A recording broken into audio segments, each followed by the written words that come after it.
नवरात्रि का उपवास और भूखी सास। सास ने पकड़ ली थी नवरात्रि के उपवास रखने की जिद। 9 माताओं के लिए 9 दिन व्रत रखूंगी। मैया की भक्ति में शक्ति है। मैया हमारे परिवार को अपना आशीर्वाद जरूर देंगी। लेकिन अपना शरीर तो देखिए माँ जी, आपका एक पाँव घर में रहता है और एक पाँव डॉक्टर के यहाँ। फिर से बीमार हो गई तो जय माता दी के साथ राम नाम सत्य भी। अरे राम राम राम, कैसी बातें कर रही हो बहू। राम नाम सत्य हो मेरे दुश्मनों का। मुझे व्रत रखने से मत रोको बहू। वरना देवी माँ नाराज हो जाएंगी। नहीं, तुम्हारी सासू माँ नाराज हो जाएंगी। अरे पर माँ, भूखे क्यों रहना है? देवी माँ थोड़ी ना चाहती होंगी कि उनके भक्त भूखे रहें। और आपकी तो सारी मनोकामना पूरी हो चुकी है ना माँ। लालच है बेटा, लालच बुढ़ापे में भी खत्म नहीं होती। अरे तुम चुप करो जी। तुम्हारी भी उम्र है भक्ति भाव करने की। ज्यादा बड़बड़ की ना तो तुमसे भी उपवास रखवा लूंगी। हाँ। अरे रौद्र रूप क्यों धारण कर रही हो मेरी माँ। रख लो व्रत। ठीक है माँ, बस अपनी हेल्थ का ध्यान रखना। अरे उसकी चिंता तुम मत करो बेटा। मैंने टीवी पे देख लिया है कि व्रत में क्या क्या खाने से शरीर में कमजोरी नहीं होती। अच्छा ही है, वरना ऐसा ना हो कि 9 दिन के बाद तुम मैया के द्वार की जगह सीधा हरिद्वार। अरे, तुम मुझे हरिद्वार क्यों भेजना चाहते हो? क्योंकि अब तुम्हें मायके तो भेजने से रहा। बाबूजी, क्यों माँ को परेशान करते रहते हो? अच्छा माँ, ये बता दो कि आपको व्रत में खाने के लिए क्या क्या चाहिए होगा। सास के सामने सब हार जाते हैं। माँ के कहे सामान को बेटा लेकर आता है। नवरात्रि का पहला दिन है। नाश्ता कर लो, स्वस्थ रहो, मस्त रहो। मेरा व्रत से ध्यान भंग मत करो। अच्छा ठीक है, ठीक है। भूख लगेगी तो मेरी तरफ मत देखना। आई बड़ी। तुम कोई खाना हो जो तुमको देखूंगी। आए बड़े। माँ जी, ये लीजिए आपका फरियाली मिक्सचर। इससे व्रत नहीं टूटेगा। अरे इतना सा? दिन भर भूखी रहने वाली हूँ, थोड़ा तो और ला दे। पर ये सब तो सपोर्ट के लिए होता है ना माँ जी, पेट भर के थोड़ी ना खाना होता है। करवा चौथ का व्रत नहीं रख रही हूँ जो कुछ ना खाऊं पीऊं। हाँ यार, ये तो मैंने सोचा ही नहीं। तुम इतने सारे व्रत रखती हो तो मेरे लिए करवा चौथ का व्रत क्यों नहीं रखती? अरे जुबान पे तुम्हारा नाम न रखूं, व्रत क्या खाक रखूंगी तुम्हारे लिए। माँ के कहने पर बहू और भी फरियाली ले आती है, जिसे खाकर माँ डकार मारती है। इतनी जोर से डकारोगी तो दुर्गा मैया भी डर जाएंगी। तुमने तो उनके शेर से भी तेज आवाज निकाल दी। अरे शेर के जैसा पंजाबी मारती हूं मैं, देखना चाहोगे? तुम्हें पता है ना, व्रत रखते समय हिंसा वाली बातों से, विचारों से और बुरी चीजों से दूर रहना चाहिए। सही कहा। बुरी चीजों से दूर रहना चाहिए। इसीलिए तो तुमसे दूर जा रही हूँ, दूसरे कमरे में। सास ने कई सारी ऐसी चीजें खाई जिनसे व्रत ना टूटे। बहू, सब्र का फल मीठा होता है। इसका मतलब ये थोड़ी है कि तू मुझे शाम तक फल नहीं खाने देगी।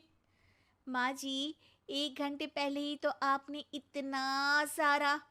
अरे एक खाता ही बना ले, उसमें लिखा करे कि मैंने कितना खाया, कितना पानी पिया। अरे नहीं नहीं माँ जी, मैं अभी फल लेकर आती हूँ। जोर से बोलो। नहीं माँ जी, मैं फल लेकर आती हूँ। अरे ये नहीं, जोर से बोलो, जय माता दी। सासू माँ एक साथ बहुत सारे फल खा लेती है। माँ जी, इतनी जोर से मैं डर गई। अरे भक्ति की शक्ति की पुकार है। पुकार नहीं, डकार है। हाँ हाँ, ठीक है ठीक है। चिप्स और लेकर आना जरा, उससे भी व्रत नहीं टूटता। माँ जी, आज ही सब खत्म हो जाएगा, नाश्ते का ही टाइम है।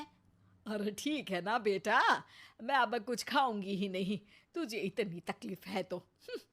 नहीं नहीं माँ जी, मेरा मतलब था कि उपवास में सिर्फ इतना खाना चाहिए जितना शरीर के लिए सही रहे। स्वाद के लिए खाने से तो अच्छा है कि उपवास ही मत रखो। माता जी की कृपा तो वैसे भी बनी ही रहती है। अरे वाह बहू वाह! एक ढोलक और हारमोनियम भी लेकर आना और प्रवचन करने लग जा।